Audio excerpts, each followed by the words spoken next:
Então vamos lá já. Paz do Senhor, graças a Deus mais uma vez podemos nos reunir e louvar um pouco o nome de Deus e falar a respeito de Deus. E hoje é um culto especial, um culto de ceia. E ontem nós conversamos, Léo, depois eu vou dar uma explicada mais ou menos o que nós pensamos a respeito da ceia. Vamos fazer um louvor então? Tudo com vocês aí.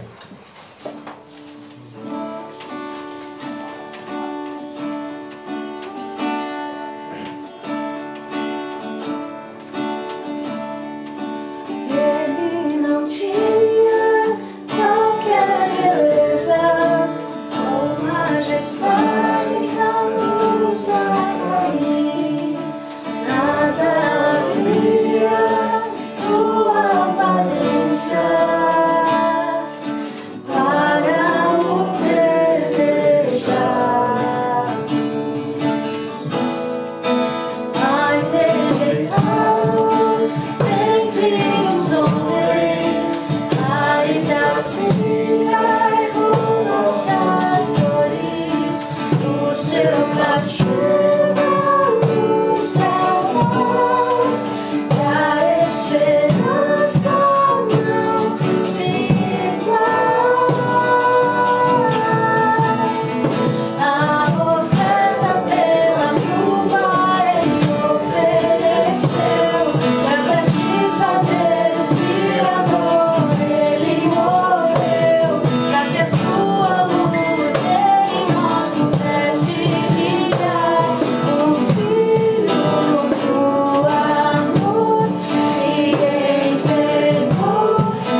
aqui o rastão.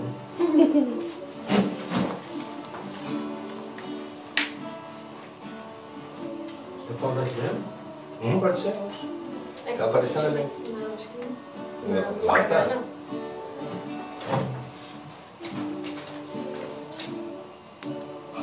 Não tá aparecendo no cantinho, não, mas tá.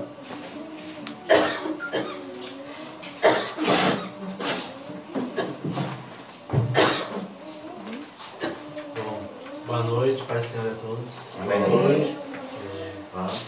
Hoje fui convocado então a trazer uma breve palavra. Então vamos lá. Eu vou ler Filipenses 2, do 5 ao 8.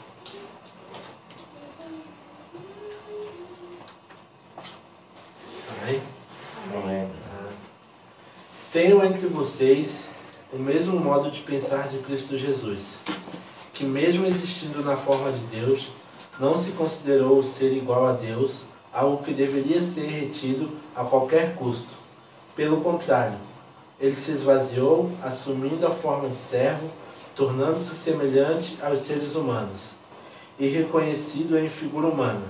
Ele se humilhou, tornou-se obediente até a morte e morte de cruz. Amém. Bom, lendo aqui a primeira parte do versículo, o primeiro ponto que o escritor apresenta é pensar como Jesus. Aí a gente se pergunta, né, mas como pensar como Jesus? Como pensar igual a ele? Creio que buscando conhecê-lo, a gente buscar conhecê-lo, buscar a sua boa, perfeita e agradável vontade.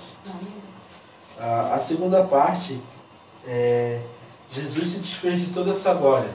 Ele se desfez de tudo para ser humano como nós. No caso, mesmo sendo Deus, se fez servo, 100% corruptível, 100% homem, 100% carne, e provado, e mesmo assim continuou firme, focado no seu propósito, que era ser submisso, fazer a vontade do Pai. Ou seja, mesmo sendo ser humano, não se rendeu ao pecado, foi humilhado e obedeceu até a morte de cruz. Então, dessa palavra dá pra gente aprender que precisamos ser humildes. A gente precisa ser 100% obediente a Deus. A gente precisa entender que a nossa vontade não é o melhor para nós. Porque se dependesse da nossa vontade, do nosso querer, vixe, tava todo mundo lascado. Mas a gente se humilhar, entregar o nosso eu, quem a gente é, se humilhar verdadeiramente para viver a boa, a perfeita e agradável vontade de Deus. Então, é isso, que a gente seja humilde e aprenda a viver, a obedecer a Deus. Amém. Deus, obrigado por mais uma vez estarmos aqui. Obrigado por mais uma vez dar a oportunidade de estarmos juntos, aprendendo, conversando, falando mais de Ti. Que o Senhor venha para que Ele abra nossos ouvidos, o nosso entendimento, para que possamos absorver tudo aquilo, Pai querido, para aprender e conhecer mais de Ti. Que o Senhor venha abençoar essa noite, que o Senhor venha falar conosco através da Sua palavra e que o Senhor possa também abençoar quem vai trazer a palavra, que o Senhor possa ministrar o coração dele, para que ele revele a nós a verdade do Evangelho, Pai. É o que te pedimos em nome de Jesus. Amém. Amém. Amém. Graças a Deus. Isso que eu fico maravilhado que nós aqui não tem uma pessoa, todo mundo prega e já tá maduro o suficiente para falar de Cristo, né? Isso é maravilhoso. E essa passagem ela é bastante interessante até para o dia de hoje, por ser o culto de ceia, né? Que Cristo se esvaziou de si mesmo, não usurpou por ser Deus, né? Em outra tradução, não usurpou por ser Deus e tornou-se homem, corruptível, passivo de pecado, mas mesmo assim não morreu imaculado, entregou-se imaculado, né? Então isso é maravilhoso. E no dia de hoje, quando a gente vai fazer a ceia do Senhor, até que, como eu falei ontem, eu conversando com o Leonel um pouco ali na sala, me fez até pensar um pouco e até refletir um pouco a respeito da passagem, da palavra que vai ser pregada hoje. Porque nós vemos três tipos a ceia de três formas nós vemos, né? Nós vemos, tem uma igreja que prega a transubstanciação, que seria no momento que a gente faz a oração, o pão não deixa de ser pão e começa a ser carne, o corpo de Cristo. O vinho deixa de ser vinho e começa a ser sangue. E aí, quando participa do pão e do cálice, está participando da carne e do sangue de Cristo. Essa é a igreja católica, tem esse tipo de pensamento, é a transubstanciação, né? Então, não acho correta essa forma de pensar, por causa que, para mim, o pão continua sendo pão, o vinho continua sendo vinho, só que aí nós caímos para o segundo lado. O segundo lado é normalizar, ser uma coisa normal, que a ceia é uma coisa normal, é uma coisa que não tem poder nenhum. Não é que não tenha poder, ela não tem poder, mas nós não damos ênfase a isso, e também não podemos cair nesse lado. Um lado nós não podemos colocar ela como um objetivo, né? Mas ela, se nós pararmos e ver biblicamente falando, ela é uma normativa de Cristo, né? Cristo deu duas ordenanças para nós: nos batizar e participar da ceia. São as duas ordenanças que Deus nos deu. Se Ele deu para nós essas duas ordenanças são importantes na vida da gente. E nós precisamos tê-los como importantes na vida da gente. Esses dias um rapaz perguntou para mim se caso não fosse batizado, se ele seria salvo. Eu disse, cara, o batismo não tem poder salvífico. Ninguém que se for batizado vai ser salvo. Ninguém por tomar a ceia vai ser salvo. Mas não é por deixar de ser batizado ou por deixar de tomar a ceia que não vai ser salvo. Ela não tem poder salvífico, mas nós temos que, se tivermos a oportunidade de fazer isso, eu creio assim, se eu tiver a oportunidade de me batizar e não batizar, ou seja, não estou confessando a Cristo publicamente. E a palavra de Deus diz para nós, se nós não confessarmos a Cristo publicamente, Ele não vai nos confessar diante do Pai. Então nós necessitamos confessar a Cristo publicamente. E uma forma que nós temos de confessar a Cristo publicamente é na ceia do Senhor, ao qual Ele diz para nós que nós devemos comer do pão e beber do cálice em memória dEle, até que a morte dEle venha. Então nós participamos da ceia para isso. Há 2 ceias atrás, a ceia passada nós não fizemos, por causa que foi o Dia dos Pais, né? E aí a Josi trouxe uma palavra a respeito dos pais. E há 2 cultos atrás, 2 ceias atrás, nós explicamos o que era a ceia. Biblicamente falando, voltando lá na época do Egito, né? Voltando lá no Egito, na fuga do Egito, onde houve a Páscoa, houve a morte do Cordeiro, e ali a pessoa usava da carne e do sangue de Cristo, a carne e do sangue do Cordeiro seria liberto. E aí nós explicamos que hoje a nossa ceia é a nossa Páscoa.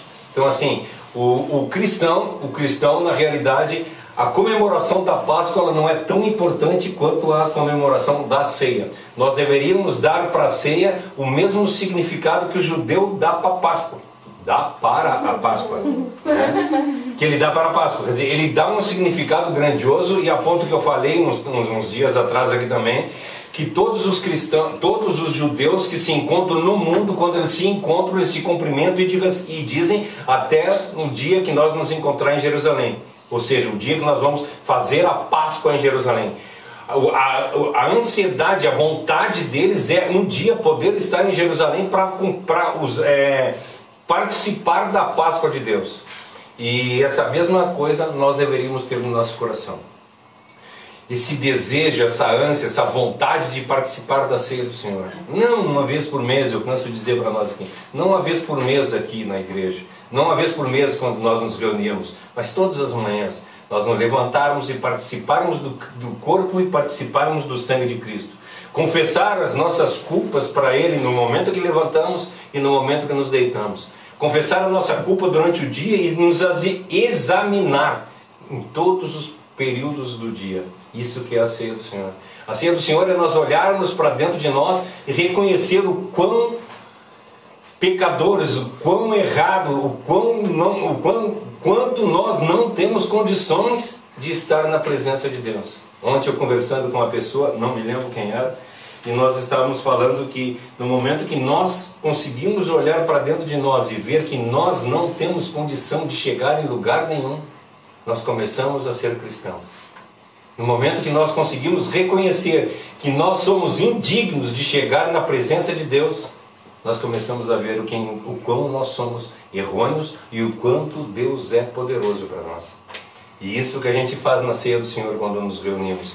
Nós nos reunimos e glorificamos a esse Deus maravilhoso e dizemos para Ele: Senhor, Tu é o nosso Deus, Tu é o nosso Senhor. E quando Ele fala lá em João 6, que o pessoal diz para Ele: duras palavras as quais Tu tem falado, é que Ele diz: quem não comer da minha carne e quem não beber do meu sangue, não é digno de mim.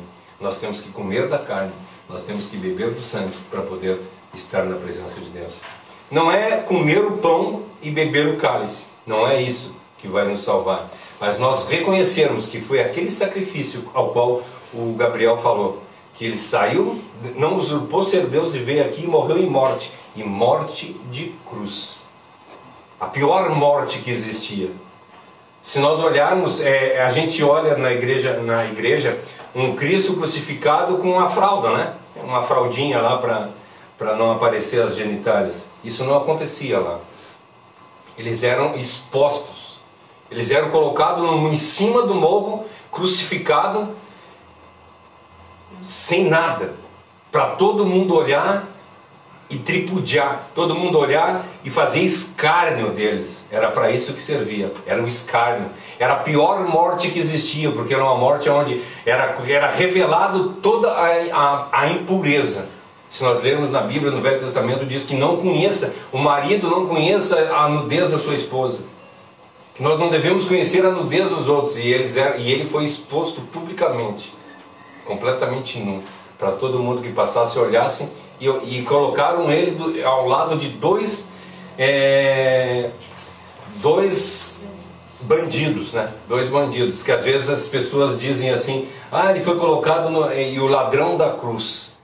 Eu não acredito que aquele cara era ladrão, porque para morrer, morte de cruz, ele devia ser um criminoso muito perigoso. Só era crucificado os elementos que tinham alta periculosidade. Por isso que eles eram crucificados e expostos. E Cristo foi colocado entre os dois, para mostrar que ele era errado, para usar ele como bode expiatório, né? Para mostrar para o cristão: quem quiser ser cristão vai sofrer isso. E aí depois nós vemos tudo isso acontecendo com todos os apóstolos também. Todos eles morreram de forma, humanamente falando, indigna. Mas, como dizem em Hebreus, foi nos dada essa honra de ser perseguido pelo amor de Cristo. Já pensou? Nós temos essa honra de sermos perseguidos. O dia que nós começarmos a ser perseguidos pelas pessoas no mundo, que as pessoas começarem a falar de nós: lá vai o cristãozinho, ó. Que maravilha que nós vamos ser, né? E isso é maravilhoso. E o que eu gostaria de compartilhar com vocês hoje é assim: nós celebramos a ceia do Senhor todos os meses, né? Todos os meses nós celebramos. E aí nós começamos a pensar que é como uma atividade comum, que na realidade não é. Lá em 1 Coríntios, no capítulo 11, no versículo 29, diz assim: pois quem não come não bebe sem discernir o corpo do Senhor, come e bebe para juízo próprio. Nós temos que olhar para dentro de nós. E a passagem que eu gostaria de conversar com vocês hoje e fazer uma explanação, fazer uma exposição, está em Lucas, né? Que fala lá em Lucas 22, do versículo 7 até o versículo 20, que fala sobre a ceia, né? Então eu gostaria de citar alguns pontos, né, desse capítulo para falar a respeito da ceia. No versículo 7, Lucas 22, versículo 7, diz para nós assim: finalmente chegou o dia dos pães sem fermento, no qual devia ser sacrificado o cordeiro pascal. Nós vemos que, como eu falei na última vez, né? Na última vez que eu falei, que é uma festa judaica diretamente ligada à Páscoa, né? Então, e ele fazia esse tipo de coisa. E aí no versículo 8 ele diz para nós assim, ó, Jesus enviou Pedro e João dizendo, vão e prepare a refeição de Páscoa. Aonde quer que a preparamos? Perguntou eles. E aí Cristo diz para eles, aí eu quero falar um pouquinho a respeito da preparação aqui. Aqui ele está mandando Pedro e João, vai lá e prepara para nós essa ceia. Como é que nós, nos dias de hoje, nós poderíamos fazer para estar nos preparando para a ceia? Não sei se vocês olharam hoje a mensagem que foi mandada, o Ministério Restaurar mandou, que para nós levantar hoje de madrugada ainda, nós entrássemos não é entrássemos na presença de Deus, mas nós usasse esse dia para a honra e para a glória de Deus, que nós pudéssemos jejuar, que nós pudéssemos estar mais na presença de Deus, orando e conversando com Deus, uma preparação, e falando para Deus, Senhor, eu não sou digno de participar dessa ceia. Tem uma música que eu falo às vezes para as pessoas, e o mundo, e as pessoas cantam bastante, até no mundo eles cantavam, né? Aquela do Anderson Freire, né? Restitui, né? Até o mundo canta, né? Toque no altar. Hã? Restitui é do Toque no altar. Não, é do Toque no altar? Do Anderson Freire é a do espelho, aquela. Isso, eu misturei. Isso. Eu misturei a do Anderson, essa aí. Não, mas eu quero falar da Restitui, que a gente vê as pessoas cantar Restitui.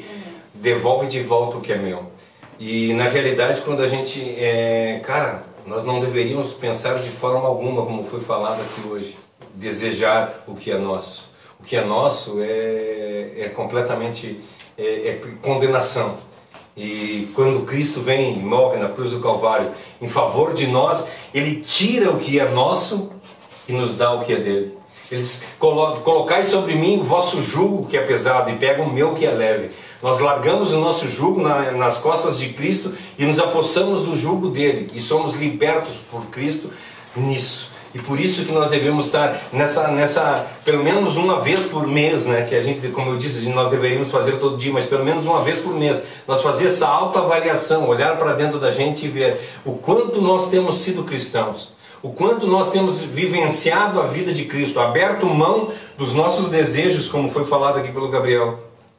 O quanto eu abri mão da minha vida em prol da vida de Cristo. Como eu gosto de falar a respeito da vida de José, que José abandonou o sonho dele para viver o sonho de Cristo. Ele foi pai de Cristo, ele embarcou nesse sonho de Deus e fez o que Deus queria que fosse feito na vida dele. E nós, o quanto nós temos aberto mão, o quanto nós temos vivido. Ontem eu conversando com um rapaz a respeito de uma outra pessoa, e ela disse assim, esse rapaz é uma pessoa que estava muito dentro da igreja, muito dentro da palavra de Deus, e nos últimos 5 anos ele saiu e fez vestibular, passou, foi fazer engenharia e estudou durante 5 anos e aí foi para melhorar de serviço, para ganhar mais. Isso é errado? Não é errado de forma alguma. Mas aonde estão os nossos objetivos? Os nossos objetivos estão nisso? Em nós largar muitas vezes a igreja, largar muitas vezes as coisas de Deus em prol de ganhar mais, em prol, ou como Cristo diz assim, no momento que nós colocamos em primeiro lugar o reino de Deus na vida da gente, todas as coisas as quais nós necessitamos serão acrescentadas na nossa vida. Nós não precisamos mais nos preocupar, ou nós não cremos na palavra de Deus. A palavra de Deus diz para nós que aos seus Ele dá enquanto dorme.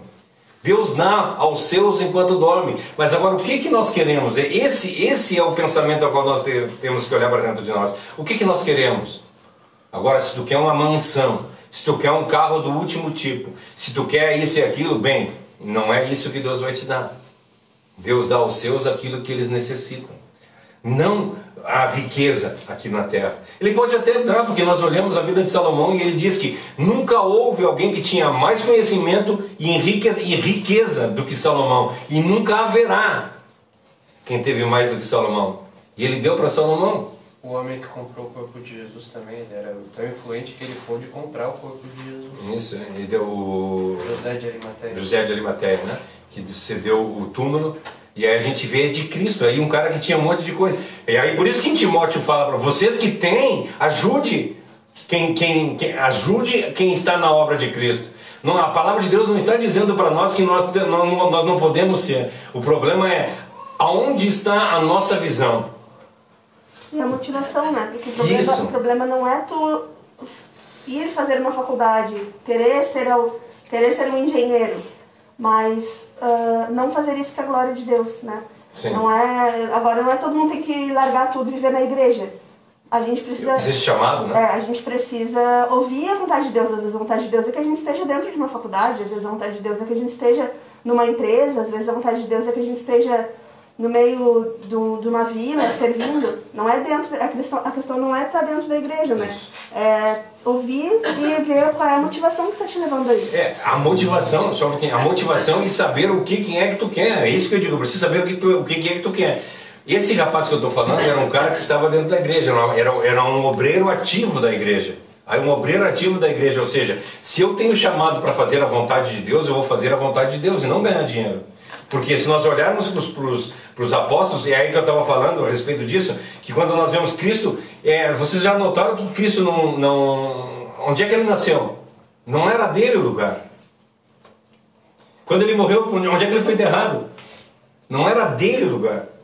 E ele disse que não tinha onde reclinar. Nós olhamos que ele diz que ele é o pão da vida. E ele teve fome lá nos 40 dias, lá ele teve fome. Ele era a água viva. E teve sede, a ponto que ele pediu que estava com sede na cruz, lá tiveram que dar. Quer dizer, o pão da vida teve fome, a água viva teve sede. Ele não teve lugar para nascer, não teve lugar para ser enterrado, ele não tinha nada. E aí o problema é quando nós dizermos que somos discípulos, vamos botar, tem pessoas aí que se intitulam apóstolos. São apóstolos de Cristo, mas não vivem como os apóstolos de Cristo. Eles vivem como qualquer outro tipo de coisa. Um cara que é cheio do dinheiro, sério, o apóstolo não tinha dinheiro, o dinheiro que eles tinham, eles investiam em vidas. E nós não vemos isso hoje. Nós precisamos investir em vidas.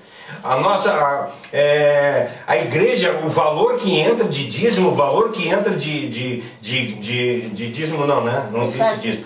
Que entra de ofertas e contribuições, esses valores são para vidas. Nós temos que investir em vidas. É isso e é o que nós temos feito. Nós temos investido em vidas aqui nesse ministério. O valor que tem entrado, nós temos investido em vidas, e é isso que deve ser feito. Não é a nossa visão não é enriquecer, a nossa visão não é ter uma mega igreja, não, a nossa visão é encher o céu de pessoas. Isso que é a visão. Não, até o exemplo do jovem rico, né? Que, na verdade, se o coração dele não tivesse naquela riqueza, ele não tinha reagido como ele reagiu, né? Que Sim. Jesus falou, tipo, o teu problema é a riqueza. Então aí larga ele, e o cara não quis, né? Não largou. Então realmente o coração dele estava na riqueza. Não é o problema que ele era rico, é porque ele realmente, o coração dele estava na riqueza. Tanto é que daí ele caiu fora e não seguiu. Então isso já revelou que o problema dele era a riqueza. No caso daquele cara, a riqueza estava sendo o problema para ele. E vimos a mesma situação da José de Arimateia, que tinha riqueza e abriu mão da riqueza para comprar em prol de um cara que não tinha nem onde cair morto, na realidade. Zaqueu também, né?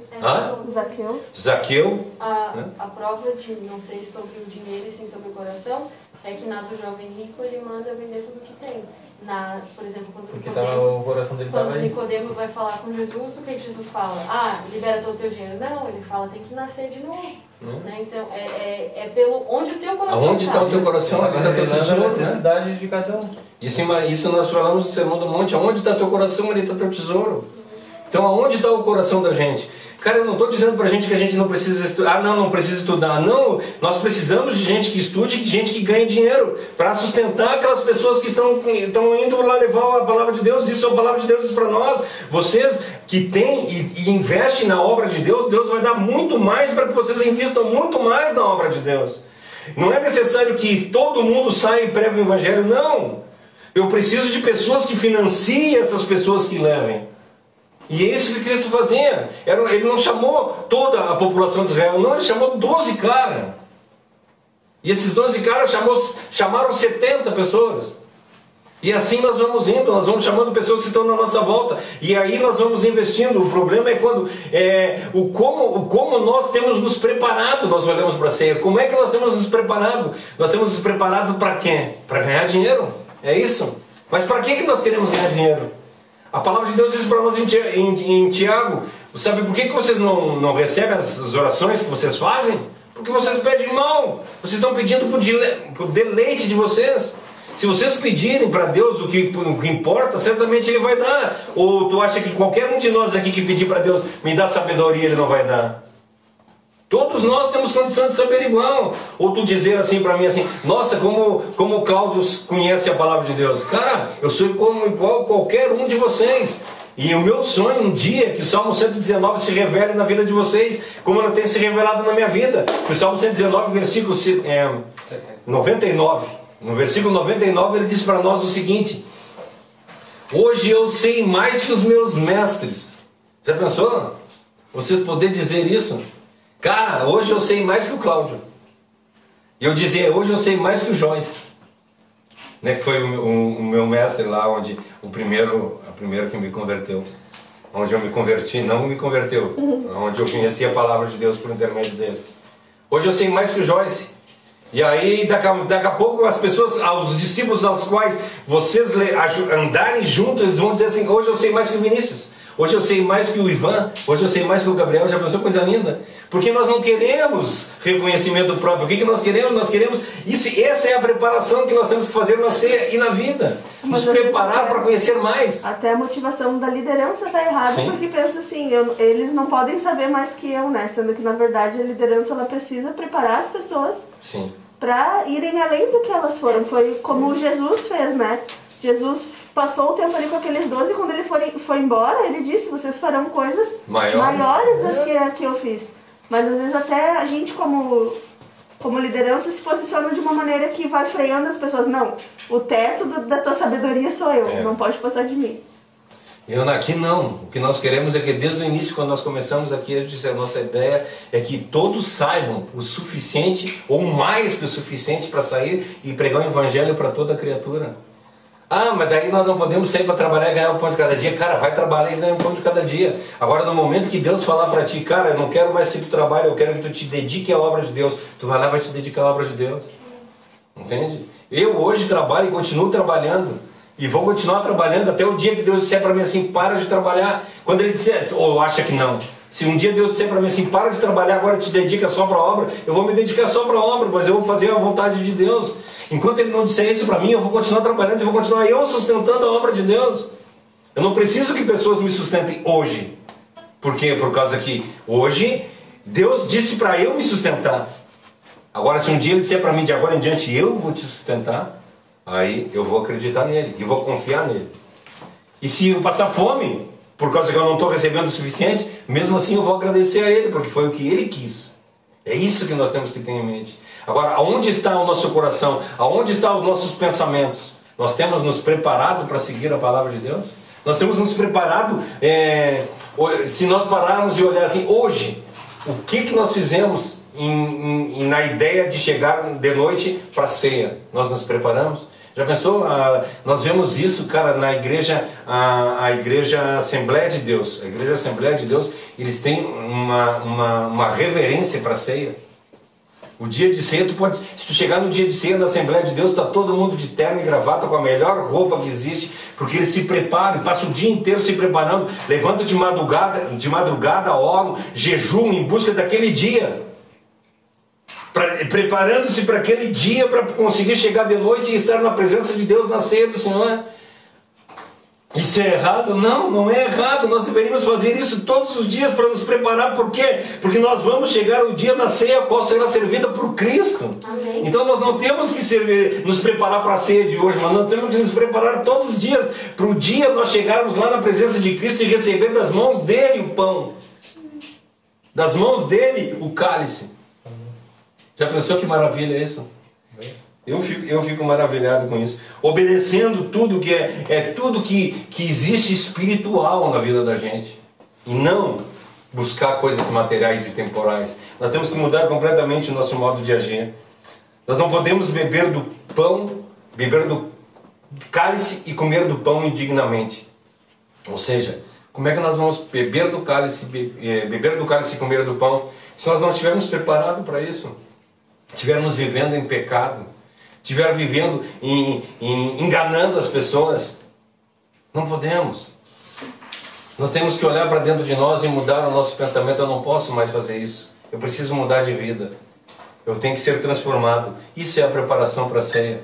Isso é a preparação para um dia nós chegarmos na presença de Deus e fazer a vontade de Deus. Nós devemos nos preparar em oração. Nós devemos nos preparar em comunhão. Que a gente está falando na terça-feira. Qual é o desejo que nós temos de estar em comunhão? Esses dias nós tivemos uma reunião aqui em casa, eu e os filhos. E a esposa, lógico, né? Eu, quando eu digo eu, é eu e ela. Nós somos um.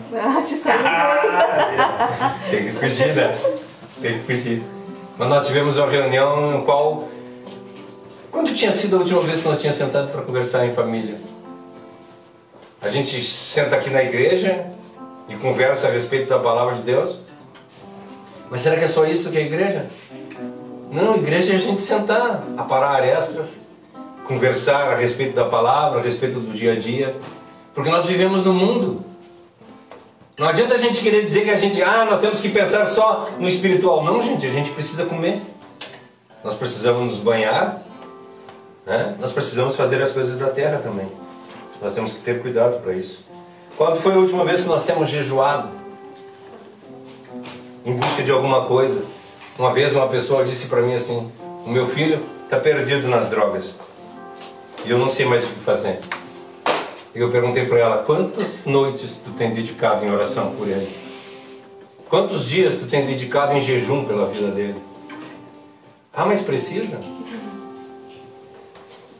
O que a gente quer é um disco de oração. Pegar um telefone e dizer: pastor, eu estou com um problema, ora por mim.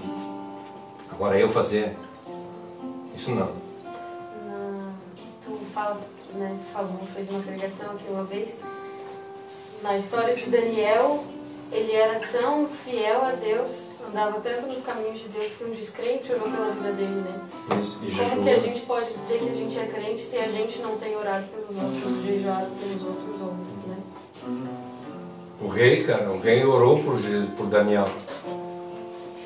E ele era descrente. Ele passou a noite inteira sem dormir e sem comer. E aí a primeira coisa que ele fez quando amanheceu foi lá na cova dos leões e perguntar: por acaso o teu Deus te livrou? Ele tinha confiança no Deus de Daniel, mesmo não conhecendo o Deus de Daniel. E muitas vezes nós estamos passando por problema e dificuldade e estamos que nem o Oli, né? Ó dia, ó mês, ó semana, ó vida. É isso que nós temos vivendo. Nós temos mantido comunhão com os irmãos. Hoje nós temos bem forte um movimento aí de desigrejados, de pessoas que não estão na igreja. Como é que pode nós vivermos em comunhão se nós não temos comunhão? Mas a gente não precisa ter comunhão para estar na presença de Deus. Tá aí lá no céu, tu acha que tu vai ter um espacinho, não quero me misturar com ninguém. Mas como a presença de Deus vai se revelar, se não pelos que são filhos dele, né? Se quem conhece o filho, conhece o pai. A palavra de Deus é bem clara quanto a isso. Para a gente conhecer a vontade de Deus, a gente tem que conhecer os nossos irmãos. Espiritualmente também, não só conhecer quem a pessoa é, mas o que Deus tem mostrado na vida do nosso. E para praticar também, né? Não tem como praticar. Teve uma pessoa que disse para mim assim: sabe por que eu não vou na igreja? Porque na igreja tem um monte de hipócrita. Aí eu olhei para ele assim: tem lugar para mais um? Boa. Gente, a igreja está cheia de ser humano, de errados. E como é que eu vou, como a Josi falou, como é que eu vou treinar minha paciência se eu não tiver um cara que me incomode do lado? Como é que eu vou treinar minha misericórdia se eu não tenho alguém que fica me cutucando todos os dias para eu orar por ele? Essa é a forma qual a gente tem que viver. Eu preciso de pessoas do meu lado e não pessoas que pensam igual a mim. Cristo já disse para nós: o que adianta? O que adianta a gente fazer as coisas para quem é dos nossos? Nós temos que fazer para quem está nos incomodando. Aquele cara, toda vez que eu encontro ele, eu perco a paciência. É esse cara que tu precisa estar do lado dele e orando para Deus: Senhor, coloca em mim amor por ele, para que eu possa viver diferente. Amém. Isso é preparar-se. Isso é andar no caminho de Deus. Como que a gente pode dizer que a gente é servo do amor, né? Cristo é o amor, nós somos servos de Cristo, nós somos servos do amor. Se a gente age do mesmo jeito que o mundo, né? Eu já passei por muitos lugares, já conheci muitas pessoas que se professavam ateus e tal, e são pessoas que tratam bem quem trata elas bem, sabe? Que devolvem o tratamento que recebem. E se a gente tem agido da mesma maneira, que está nos diferindo do mundo, né? Como que a gente vai fazer a diferença? Como que a gente vai ser o sal, que a gente conversou lá no culto de jovens, né?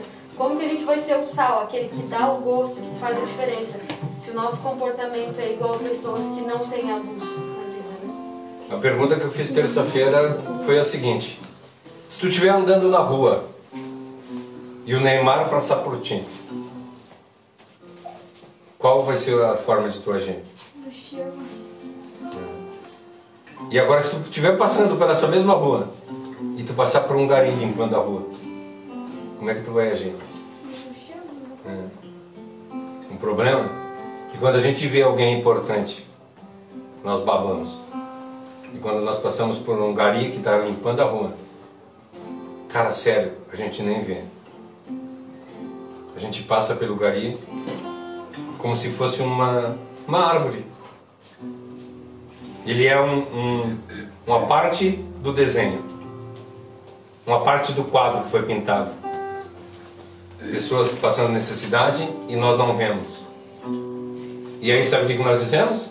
Eu sou cristão. Nós deveríamos amar as pessoas de uma forma tamanha, no momento, sério, uma vez eu fui um advogado lá no centro, fui lá falar com o advogado, eu larguei a moto ali, só que na corrida, a gente vive na corrida, eu sei, e quando eu estava chegando no edifício, tinha um rapaz limpando um gari, um lixeiro, né, estava limpando a rua, e eu disse para ele assim: ei, meu querido, como é que tá? Bom dia para ti. Gente, ele olhou para mim com os olhos de felicidade. Sabe, é tão fácil nós falar do amor de Cristo, desde que nós vivamos o amor de Cristo. Se a pessoa tu começar a pegar essas pessoas que são desprovidas e tu começar a cumprimentar elas, falar com elas, essas pessoas que ninguém olha. Ontem eu estava conversando, com quem é que eu estava conversando a respeito do culto da praça ontem? Não me lembro quem era. Mas nós estávamos falando que teve cultos na praça, foi o pastor Fernando.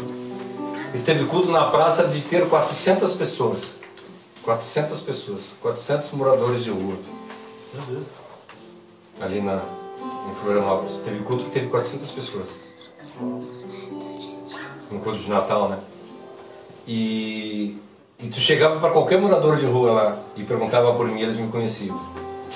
Se tu chegasse para qualquer um pastor das igrejas conhecidas e perguntasse por mim, ninguém fazia ideia quem eu era. A gente quer ser conhecido por quem? Nós queremos ser conhecido e reconhecido pelos políticos, pelas pessoas de posição, ou nós queremos ser reconhecidos por Deus? Eu vi essa semana no TikTok, acho que foi o Cláudio Duarte, que ele disse assim: sabe quando a gente vai fazer alguma coisa errada? O que a gente faz? A gente olha para lá, olha para lá. Ao invés de nós olhar assim, acho que eu não devo fazer não. Nós não devemos olhar para o lado, nós devemos olhar para cima, porque aquele tudo vê, aquele tudo sabe. O quanto nós temos reconhecido, o quanto nós temos nos preparado para isso, o quanto nós temos tido conhecimento. Ali fala para nós em Romanos 7, diz assim, sabemos que é muito difícil que alguém se disponha a morrer por um justo. Embora por uma pessoa que se dedique bem, talvez até alguém tenha coragem de entregar a sua vida. Porém, Deus comprova o seu amor para conosco pelo fato de Cristo ter morrido em benefício de nosso, quando nós éramos ainda pecadores. Agora, como nós fomos justificados por seu sangue, e ainda muito mais por intermédio dele, nós somos salvos da ira de Deus. Cristo, no momento que nós recebemos Ele como nosso único e suficiente Salvador, Ele tem o conhecimento de nós. Ele nos conhece, Ele sabe quem nós somos. E nós temos reconhecido Cristo como nosso único e suficiente Salvador. Nós temos andado conforme Ele quer na vida da gente. Nós temos feito os desejos dEle. Nós temos feito o que Ele quer para a vida da gente. Ó, perdi Falei, que doideira. Agora, gente, agora ficou bom. Será que Cristo nos conhece a fundo, gente? Ele sabe quando nós vamos fazer alguma coisa errada. Ele sabe quando nós vamos fazer alguma coisa certa. Quando nós chegamos no versículo 13 do capítulo que nós estamos lendo, Lucas, ele diz assim, ó: e eles saíram e encontraram tudo o que Jesus tinha dito, e então eles prepararam a Páscoa. Primeiro eles prepararam, e agora eles estão obedecendo. Eles obedeceram em tudo a Cristo. Tudo que Jesus ordenou foi feito, e por isso deu tudo certo. Por isso aconteceu tudo bem sucedido, conforme Cristo queria que fosse. E na igreja nós temos sido obedientes? Nós temos sido obedientes a Cristo como devemos ser? Nós temos tido, né? A nossa vida tem sido uma vida cristã, como eu tenho falado desde o princípio aqui. Quando as pessoas olham para nós, elas veem em nós verdadeiros cristãos. Ou ela tem visto qualquer outro tipo de coisa. Quando nós olhamos para dentro de nós, quando a palavra diz para nós, eu acho maravilhoso quando ela fala a respeito do julgar, no Mateus 7, que nós estamos estudando. E daqui a pouco ela diz, antes tu tira a trave do teu olho, para depois tu olhar o cisco no olho do outro. Ele não está dizendo de forma alguma que nós não devemos tratar o olho, tratar o cisco no olho da outra pessoa. Nós devemos tratar o cisco. Só que para tratar aquele cisco, primeiro nós temos que tirar os problemas que tem na vida da gente. Nós temos que olhar para dentro de nós e reconhecer. Por isso que a palavra diz para nós, olhe para dentro de si mesmo, examine-se o homem, pois a si mesmo, e coma do pão e beba do cálice. Porque se nós examinássemos a nós mesmos, nós não seríamos condenados com o mundo. Por quê? Porque nós saberíamos o que é certo e o que é errado de fazer. Não julgue ao próximo, julgue a si próprio. Olhe para dentro de si e assim mudamos de vida e andamos de acordo com o caminho dele. A introspecção, olhar para dentro de si também é muito útil quando você sabe que você vai pecar e você olha para dentro de si e vê, poxa, por que eu vou fazer isso? Dentro de nós tem um Espírito que criou os céus e a terra, o Espírito de Deus habita dentro da gente. Então que isso seja em paz, que a gente olhe para dentro da gente para ter paz com Deus também e não cometer pecado. Isso, pelo menos a mim, me ajuda bastante a não pecar, não ficar desviando do caminho, a olhar para dentro de mim e pensar, poxa, eu vou com o Espírito de Deus aqui dentro de mim, eu não vou de forma alguma ofender Ele. Quando a gente olha, a palavra de Deus diz para nós, o dia revela-se ao outro dia, e tudo revela a glória do Senhor. Quando a gente está andando, cara, tu olha para o mar, aquela grandeza, aquela imensidão. Como é que tu pode dizer que Deus não existe? E aí quando tu está olhando para dentro de si, cara, olha, nós temos quilômetros e quilômetros de veia e nenhuma delas é entupida, tudo funciona perfeitamente. Isso na reunião nós estávamos falando que agora eu estou com um problema eu tenho que eu estou fazendo reposição hormonal, porque a idade vai chegando, o organismo a palavra de Deus diz para nós, vai corrompendo. Né? Nós vai perdendo a visão, vai perdendo a audição, para de funcionar um hormônio, para de funcionar outro hormônio, e aí nós começamos a ter que botar óculos, tem que botar aparelho auditivo, tem que tomar reposição hormonal, e nós começamos a repor aquilo que Deus fez para nós. E aí nós começamos a olhar e ver quão perfeito Deus nos fez. E por que nós degringolamos de uma forma tão grande, ao quanto se nós olhássemos para dentro de nós todos os dias e refletíssemos e olhasse assim, será que isso vale a pena? Será que vale a pena eu fazer isso? Será que vale a pena eu agredir verbalmente? O que vai trazer de benefício eu falar mal para alguém? Ofender alguém? O que vai trazer de bênção? O que vai trazer de benefício para a minha vida? Ou para a vida da pessoa? Não vai trazer nada. Então, muito mais vantagem eu ficar calado. Isso é a introspecção. Olhar para dentro de si e dizer assim, cara, não vale a pena. Não vale a pena. Quarto ponto que eu quero falar é a respeito da presença. No versículo 14 diz assim, quando chegou a hora, Jesus e os seus apóstolos reclinaram-se à mesa. E Jesus disse, desejei ansiosamente comer essa Páscoa com vocês, antes de sofrer. Cara, isso é maravilhoso, a gente olhar e ver que Cristo desejou ansiosamente estar com eles ali. Passar aqueles últimos momentos em comunhão. E aí hoje a gente não quer comunhão com as pessoas. Nós deveríamos ansiar estar na presença dos irmãos. Nós deveríamos ansiar estar na presença de Cristo todos os dias. Porque isso é o gostoso da vida cristã. Qual a vantagem que tem da gente ficar sozinho? Se qualquer um fica. É fácil ficar. Hoje eu garanto para vocês. Jesus, esse mesmo ânsia que ele tinha de participar da ceia com os apóstolos, ele tem de participar conosco. Amém. O mesmo desejo que nós temos de um dia poder estar na presença de Cristo e poder ser servido por Ele lá, a ceia do Senhor, Ele tem também. Porque Ele diz lá em João 6 para nós, né? De todos que me deste, nenhum se perdeu. Todos aqueles que Ele receberam, e Ele fala para nós em João 14, né? Que meu Pai trabalha até hoje. E eu estou indo para preparar lugar. Se não fosse assim, eu vos teria dito, na casa de meu Pai tem muita morada. E um dia, todos nós vamos estar lá. E Ele anseia por esse dia. Essa mesma ânsia que Ele teve em estar com os apóstolos, eu acredito que Ele tem até hoje. Ele assim, cara, eu quero de uma vez estar com eles lá. Eu anseio por poder sentar à mesa com eles. E essa mesma ânsia nós deveríamos estar. A ceia que nós fizemos aqui é a presença de Cristo. É a presença do Espírito Santo, é a presença de Deus. Nós vemos isso no batismo de Cristo. Quando Ele se batiza, Ele vê o pombo descendo. E a voz que diz, esse é o meu filho a quem me comprazo. A Trindade. A Trindade anseia pela presença para a nossa presença, por um dia por estar todos nós reunidos. Nós, Deus e o Espírito Santo. O versículo 16 diz para nós assim, ó, porque eu digo, não comerei mais novamente, até que se cumpra o reino de Deus. Recebendo o cálice, deu graças e disse, tomem, tomem isso e partilhem com os outros. Gente, está feio? Tomem isso e partilhem. Tome isso, o problema está sem óculos, aí já está lendo aqui, está difícil. Tome isso e partilhem um com os outros. Pois eu digo que não beberei outra vez do fruto da videira até que venha o reino de Jesus. Gente, olha só o tamanho das letras aqui, não sei se aí na live vocês veem. E está feio o troço de enxergar.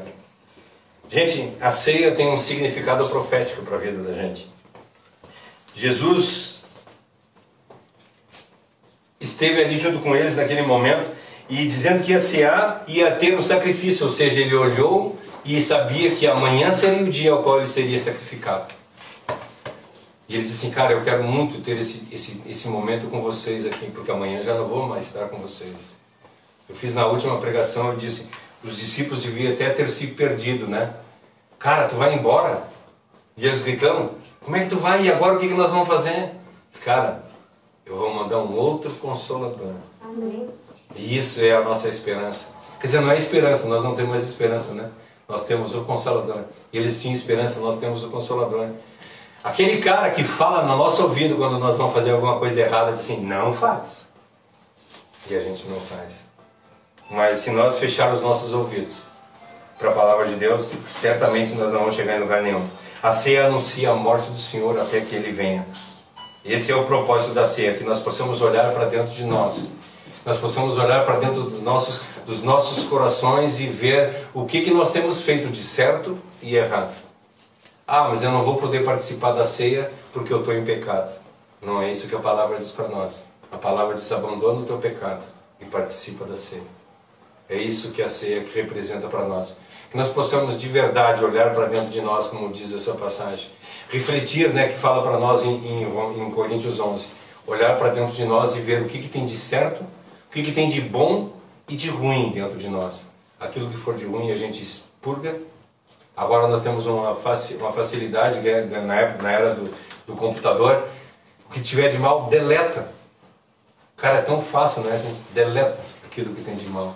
E o que tem de bom, nutre. Salve. E assim nós vamos ser completamente modificados. Glória a Deus.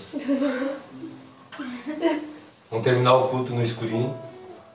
Mas sério, não sei se ele mexeu lá ou se foi a... Então tá, gente. Aproveitando aí a penumbra, o objetivo nosso é renovar a aliança com Deus. Mais uma vez a gente entregar, quando Cristo entregou o corpo dele, o sangue dele, em memória das nossas vidas, foi para que nós pudéssemos novamente voltar ao primeiro amor. Como eu já canso de dizer aqui, Adão e Eva viviam na presença de Cristo e eram reconhecidos por Deus, e todos os dias Deus ia lá e estava na presença dela. No momento que eles pecaram, essa presença de Deus foi rompida, caiu fora, e a partir dali teve que ter um sacerdote ao qual fizesse sacrifício para purificar dos pecados, expiar os nossos pecados e nos dar condição de viver uma vida novamente. E aí Cristo veio ao mundo, morreu na cruz do Calvário, como foi falado pelo Gabriel aqui. Não usurpou ser Deus, mas entregou a vida dele em sacrifício próprio e morreu para que o véu do templo se rasgasse, para que não existisse mais aquele distanciamento, aquela distância que existia entre Deus e o homem. Rasgou-se o véu de cima a baixo. Foi Deus quem fez. Ele trouxe de cima para nós. O único mediador entre Deus e os homens, Jesus Cristo, esse homem ao qual morreu na cruz do Calvário e nos deu condição. E por isso que nós participamos da ceia, para relembrar aquele ato que foi feito lá na cruz do Calvário. Entregar o seu corpo, entregar o seu sangue em benefício de outra pessoa. E não existe amor maior do que esse, daquele que dá a vida pelo seu próximo. Que nós possamos viver uma vida de verdade, que nós possamos participar da ceia não em benefício próprio, mas em benefício do nosso irmão. Isso está em 1 João 3,16, né? O amor é esse, que nós demos a vida pelos nossos irmãos. Então que nós possamos, assim como Cristo fez, dar a vida por nós, nós podemos dar a vida pelo nosso irmão, amar o nosso irmão, investir na vida do nosso irmão, até financeiramente falando aqui, que às vezes a gente olha pessoas passando por necessidade e nós na boa, né? Aí alguém chega e diz assim, o fulano está passando por necessidade lá, tu não pode ajudar? Aí o cara vai lá e faz um pix de R$5, e aí depois ele vai lá e compra vai lá no restaurante chique lá e gasta 1.000. Sério. O que tu fez? Tu fazer um pix de R$10 para uma pessoa, para ajudar uma pessoa que está passando necessidade, e tu acha que tu está ajudando? Entende? Nós só vamos ajudar as pessoas no momento que nós abrirmos mão do que é nosso. Assim, cara, todo o dinheiro que eu tenho é R$1.000. Estou fazendo um desenho aqui, tá? Todo o dinheiro que eu tenho é R$1.000. Mas desses R$1.000 eu tenho 800 de conta para pagar. Então, me sobra 200. Vou repartir contigo. Eu te dou 100 e fico com 100 para me viver o resto do mês. Vai ser apertado? Vai. Vou passar dificuldade? Vou. Mas eu vou fazer um sacrifício por ti. Por que nós temos feito isso para o nosso irmão? Infelizmente, sabe o que nós somos? Às vezes, as pessoas dizem pra gente assim, cara, eu estou passando por uma dificuldade, será que tu pode vir aqui na minha casa e orar comigo? Aí tu diz assim, eu tenho prova amanhã, não posso. Eu tenho tal coisa para fazer, eu não posso. Gente, vamos olhar para dentro da gente. Hoje, aproveitar que é dia de ceia, e será que nós temos sido cristãos de verdade?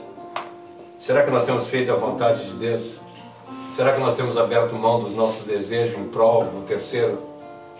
Eu não estou falando em prol da minha esposa, dos meus filhos, não.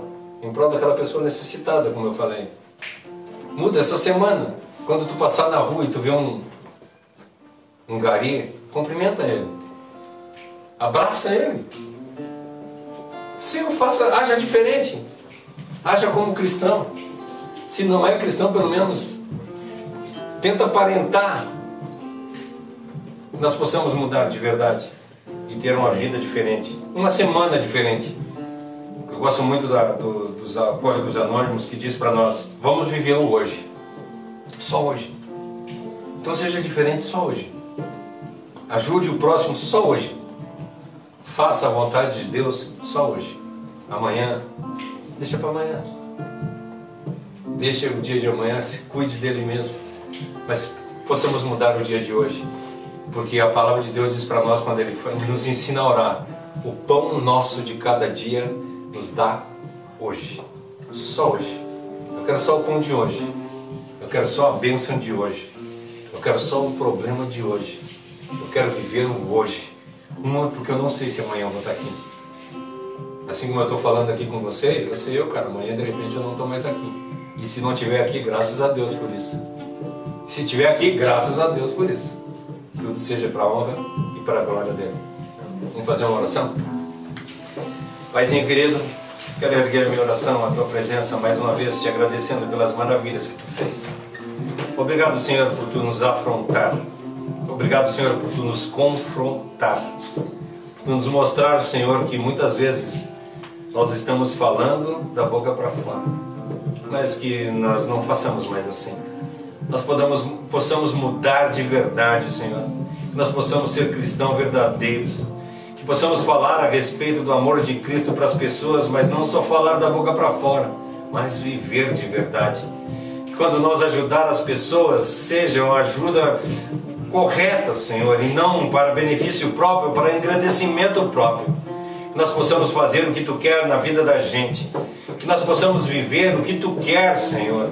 Que nós possamos ser espelhos que reflitam a Tua glória. Que tudo que nós façamos, Senhor, seja para a honra e glória do Teu santo e maravilhoso nome.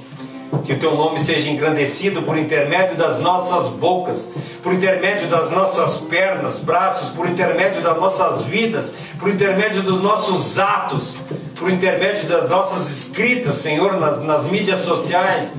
Que o Teu nome seja engrandecido em qualquer ponto que nós fizermos. Que tudo, Senhor, tudo seja para a honra e glória do Teu nome. Quando nós abrir a nossa boca, Senhor, quando nós abrir os nossos ouvidos para ouvir alguma coisa, que seja para a honra e para a glória do Teu nome. Quando nós olharmos para alguma coisa, seja para a honra e para a glória do Teu nome. Nos ensina, Senhor, a olhar para dentro de nós e nos julgar a nós mesmos.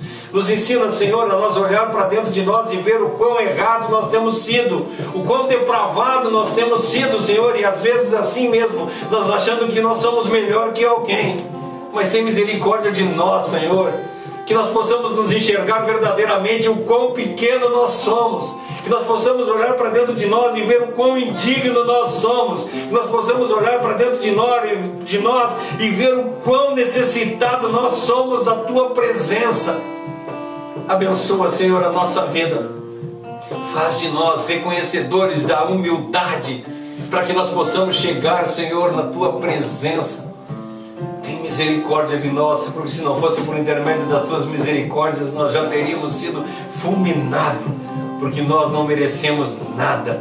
Mas Tu na Tua imensa misericórdia, mandou o Teu Filho amado para morrer lá na cruz do Calvário, mesmo não usurpando ser Deus, mas dando a sua vida em prol de nós ainda pecadores.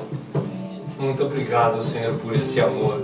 Muito obrigado, Senhor, por essa misericórdia. Eu Te agradeço. Abençoa, Senhor, a nossa semana. Abençoa, Senhor, a nossa vida. Abençoa o dia de amanhã, que nós sejamos diferentes do que nós fomos hoje. Que nós sejamos, Senhor, de acordo com a Tua vontade, cristãos verdadeiros. Que nós possamos ser como foi dito nos Atos dos Apóstolos lá. Quando eles olharem para nós, eles dizerem: aqueles são do caminho. Oh, glória! Obrigado, Senhor. Aleluia. Aleluia. Não se turbe o vosso coração, crede em Deus.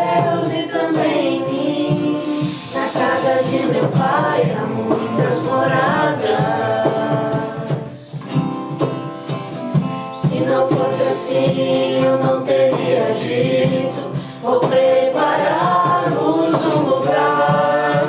Eu virei, vos levarei para mim mesmo, pois conheceis o caminho para onde eu vou. Eu sou o caminho, a verdade e a vida. Ninguém vem ao Pai a não ser por mim. Em verdade eu vos digo, porque eu vou para o Pai. Mas aquele que crê em mim, obras maiores fará. Obrigado, Senhor. Glória a Deus.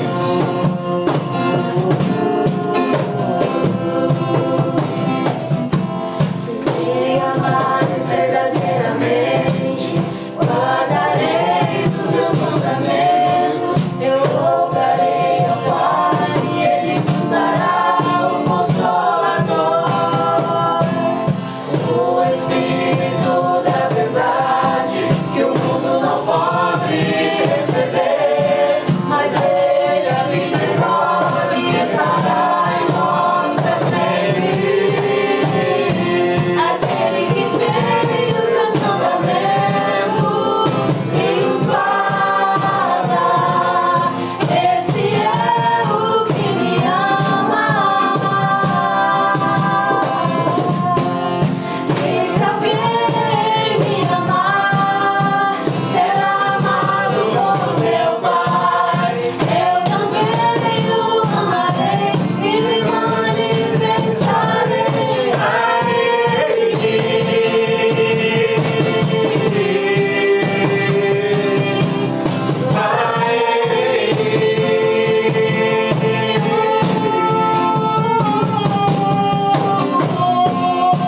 Quero te amar mais, Senhor.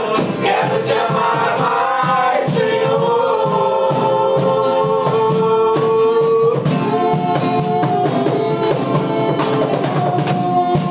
Quero te amar mais, Senhor. Quero te amar mais, Senhor.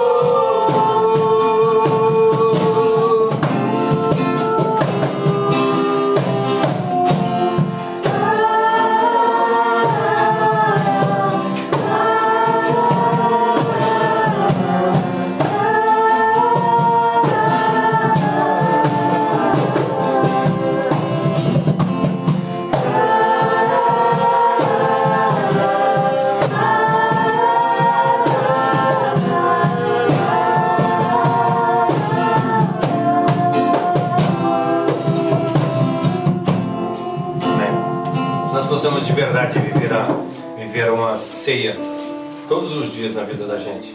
Nós possamos estar todos os dias na presença de Cristo, reconhecendo os nossos erros e reconhecendo o quão magnânimo e poderoso Ele é. Que Ele seja a nossa razão de viver, que Ele seja a nossa meta, o nosso alvo. Que nós possamos viver sempre com os olhos fitos em Cristo. Que assim nós viveremos a verdade, que assim nós seremos verdadeiros adoradores de Cristo, aquele que Ele fala para nós. Não importa onde a gente adore, desde que o adore em espírito e em verdade. Nós possamos fazer assim. Na nossa casa, nós possamos adorar todos os dias da semana. Tu, a tua esposa, os teus filhos, adorem a Deus todos os dias. Tu, teu irmão, adorem a Deus. Coloquem, arranjem um tempo na agenda de vocês e consigam fazer uma oração diária na presença de Deus. Vocês, em conjunto, como igreja, tu, a tua esposa, as pessoas que moram na tua casa, que vocês possam viver uma vida cristã de verdade. Não somente da boca para fora, mas que nós possamos ser cristãos. Podemos ter um culto doméstico, isso é maravilhoso. Marido, ensina a tua esposa o caminho que ela deve andar. Mulher, mostre para o teu marido como é maravilhoso amar a Cristo. Filhos, mostre para o pai de vocês como é bondoso esse Deus. Pais, mostre para o seu, inculquem nos seus filhos a palavra de Deus. E assim nós viveremos uma vida diferente. Nós deixaremos de viver isso que nós estamos vivendo hoje nas igrejas, que vivem bênçãos, vivem outro tipo de coisas, mas que nós possamos viver o Evangelho verdadeiro de Cristo, aquele que fala a respeito do amor, aquele que vive o amor, aquele que ama de verdade, inclusive as pessoas que são excluídas. E assim nós viveremos a vida verdadeira. Que Deus abençoe a vida de vocês. Tenham uma semana maravilhosa. Façam essa semana isso. Viva cada dia a presença de Deus. Vocês vão ver o quão maravilhoso é estar na presença desse Deus maravilhoso. Não esqueçam, terça-feira às 20 horas, nós temos o nosso Sermão do Monte. Nós estamos nos últimos 2 versículos, né? Nós vamos falar agora sobre a autoridade de Cristo. Na realidade, o que Cristo pregou terminou agora na terça-feira. Aí agora é Mateus e o Espírito Santo falando a respeito da autoridade de Cristo. Nós vamos falar. Não percam, para vocês verem a maravilha. Vocês acham que foi pesado até agora o Sermão do Monte, que bateu na gente? Agora nós vamos ver o quão grandioso é Cristo, que Ele pregou da autoridade dele. E aí as pessoas se maravilharam em ver aquela pessoa. Nossa, da onde vem essa autoridade? Ela não vem, ela é. Amém. Amém? Glória a Deus. Que Deus abençoe. Fique na paz e que Deus abençoe. Até terça-feira, se Deus quiser.